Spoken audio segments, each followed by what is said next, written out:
Hello everybody, so let's work on one question today. Exact value of sine 23 pi over 12.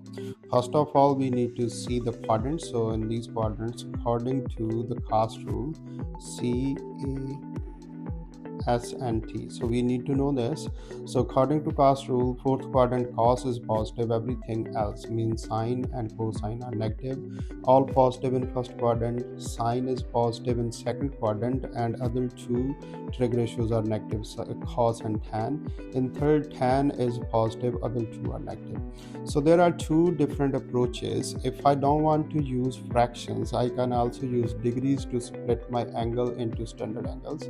So how I can do it, that approach is, if I will go with the 23 pi over 12, that could be 345 degrees. I can rewrite like 360 degrees and minus 15 degrees. So that's going to be 2 pi minus pi over 12. That's the fractional value, or you can say that's the split of 23 pi over 12, and which can further be split even if I will go without this. So then I can straightforward go with this. So sine, it's a 23 pi over 12 is equal to, so I can go with the sine 24 pi minus pi over 12, all of it. So then that's also going to lead the same information, that's a sine 2 pi minus pi over 12. So that's a 15 degrees. So now next part is how I will change that 15 degree. I can write two different angles, standard angles. I can use 45 degree minus 30 degrees. That means pi over 12 is equal to pi over 4 minus pi over 6. So therefore now if by using cos rule in fourth quadrant my sine ratio is negative, so this is going to be equal to negative sine of pi over 12, because I'm moving that triangle in the first quadrant with negative sign. Then I can split this, so negative of sine, this is pi over 4 minus pi over 6. What would happen next? So negative sign will stay as it is. I have to use the compound angle formula. If you will see my other video, it's clearly shown in there how you can memorize those formulas, but I will choose. So you have to start with sine. So sine pi over 4.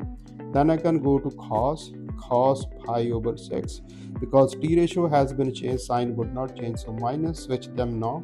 So this is going to be cos pi over 4 and sine pi over 6. Now these standard values, this is also another video for these standard values. You want to learn how to make the table. So now I can substitute those values from the table or special triangles, whatever you're using. So this is sine pi over 4 is 1 over root 2 into cos pi over 6 is root 3 over 2, and minus cos pi over 4 is 1 over root 2 into sine pi over 6 is going to be 1 over 2. So then this is equal to negative of, this is 2 root 2 is my LCM, so root 3 and minus 1. This is going to be the numerator of this. So that's going to be something like this. So if I will insert the negative sign in, so 1 minus root 3 over 2 root 2.